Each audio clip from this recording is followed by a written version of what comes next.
మరో breaking news. Bhadradri Kothagudem జిల్లాలోని Sitarama project rail run కు మంత్రి తుమ్మల నాగేశ్వరరావు హాజరయ్యారు.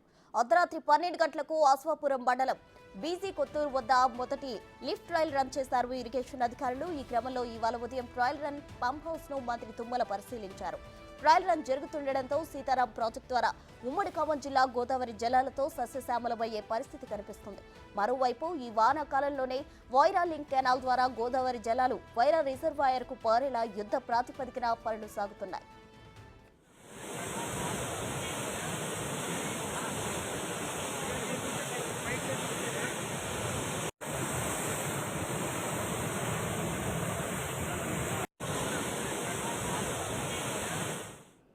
భద్రాద్రి కొత్తగూడెం జిల్లాలోని సీతారామ ప్రాజెక్టు రైల్ రన్ కు మంత్రి తుమ్మల నాగేశ్వరరావు హాజరయ్యారు. అర్ధరాత్రి 12 గంటలకు ఆస్వాపురం మండలం బీసీ కొత్తూరు వద్ద మొదటి లిఫ్ట్ రైల్ రన్ చేశారు ఇరిగేషన్ అధికారులు. ఈ క్రమంలో ఇవాళ ఉదయం ట్రయల్ రన్ పంప్ హౌస్ ను మంత్రి తుమ్మల పరిశీలించారు. ట్రయల్ రన్ జరుగుతుండటంతో సీతారాం ప్రాజెక్టు ద్వారా ఉమ్మడి ఖమ్మం జిల్లా గోదావరి జలాలతో సస్యశ్యామలమయ్యే పరిస్థితి కనిపిస్తోంది. మరోవైపు ఈ వానాకాలంలోనే వైరా లింక్ కెనాల్ ద్వారా గోదావరి జలాలు వైరా రిజర్వాయర్ కు పారేలా యుద్ధ ప్రాతిపదికన పనులు సాగుతున్నాయి. మరిన్ని వివరాలు మా ప్రతినిధి భాస్కర్ ఫోన్ లైన్ అందిస్తారు. భాస్కర్, చెప్పండి. అయితే కొత్తగూడెం జిల్లాలోని సీతారాం ప్రాజెక్ట్ రైల్ రన్ కు మంత్రి తుమ్మల నాగేశ్వరరావు హాజరైనట్లు తెలిసింది. ఓవరాల్ డీటెయిల్స్ ఏంటి?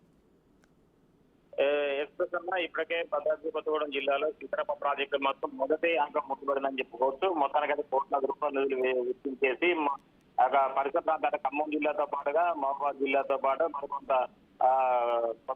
భద్రాద్రి కొత్తగూడెం జిల్లాతో పాటు వరంగల్ సగం జిల్లా వరకు కూడా మొత్తానికైతే సాగునీరు అందించే విధంగా గోదావరి జలాలను ఒడిసిపట్టుకునే విధంగా ప్లాన్ చేశారు. దానిలో భాగంగానే ఒక్కసారిగా సీతారామ ప్రాజెక్టు రూపకల్పన చేశారు మాజీ సీఎం కేసీఆర్. అప్పటి నుంచి కూడా పనులు పెండింగ్ పడిన నేపథ్యంలో కాంగ్రెస్ ప్రభుత్వం వచ్చిన తర్వాత రేవంత్ రెడ్డి ఇటీవల కాలంలో భద్రాచలం పర్యటన చేసిన నేపథ్యంలో సుమారు అంటే లిఫ్ట్ మోటార్లకు నిధులు కొట్టబడటంతో ఆ సమయంలోనే వ్యవసాయ శాఖ మంత్రి తుమ్మల నాగేశ్వరరావు కోరిక విజ్ఞప్తి చేయగా ఆయన విజ్ఞప్తిని స్వీకరించినటువంటి సీఎం రేవంత్ రెడ్డి ఒక్కసారిగా హైదరాబాద్ వెళ్ళిన వెంటనే ఆయన నిధులు మంజూరు చేసేందుకు ప్రక్రియ కొనసాగించడం. దాంతో పాటు చూసుకుంటే అదే సమయంలో ఆగస్టు 15 వరకు కూడా ఖమ్మం జిల్లా ఉమ్మడి జిల్లా వ్యాప్తంతో పాటుగా మహబూబాద్ జిల్లాతో పాటు వరంగల్ జిల్లా వరకు కూడా తాగునీరు గోదావరి జిల్లాలు అందించే విధంగా పనులకు రచిస్తూ మొత్తానికైతే అధికారులతో సమీక్ష సమావేశం కూడా చాలా వరకు నిర్వహించారు. దానిలో భాగంగానే ట్రయల్ రన్ మాత్రం అర్ధరాత్రి 1 గంటల 12:30 నుంచి 1 గంట సమయంలో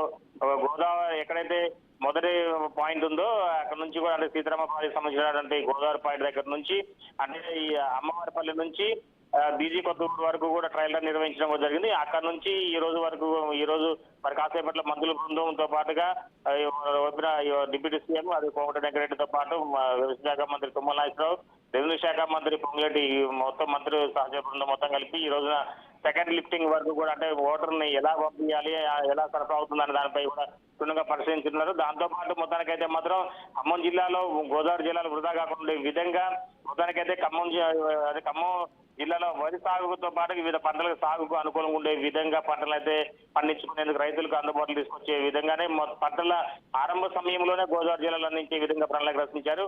మొత్తానికైతే మాత్రం బట్టి విక్రమార్కులు లేక ఒక్క వైపున వ్యవసాయ శాఖ మంత్రి కూడా ఆయన పూర్తిగా రైతు బిడ్డ కాబట్టి రైతులకు కష్టాలు తెలుసుకున్న నేపథ్యంలో మొత్తానికైతే పంటల సీజన్ ముందే గోదావరి జిల్లా వర్షాకాలం వస్తున్న తరుణంలో ఆ నీటిని వృధా కానికుండా ఉండే విధంగానే మొత్తం చెరువులు కుంటలు అన్ని నింపుకునే విధంగా ప్రణాళిక రచిస్తున్నారు. అదే సీతారామ ప్రాజెక్టు ద్వారా సుమారు 2 లక్షల ఎకరాల వరకు కూడా పంటలు పండించుకునే విధంగా ఈ యొక్క సీతారామ ప్రాజెక్టు అనుసంధానంగా ఈ యొక్క రిజర్వాయర్ ఏర్పరిచారు. దాంతో పాటు వైరాతో పాటుగా కొత్తగూడెంతో పాటు మరికొన్ని ప్రాంతాల్లో కూడా ఈ యొక్క ప్రాజెక్టును ముమ్మర పనులు చేసామని చెప్పుకోవచ్చు. Prasanna, thank you Bhaskar.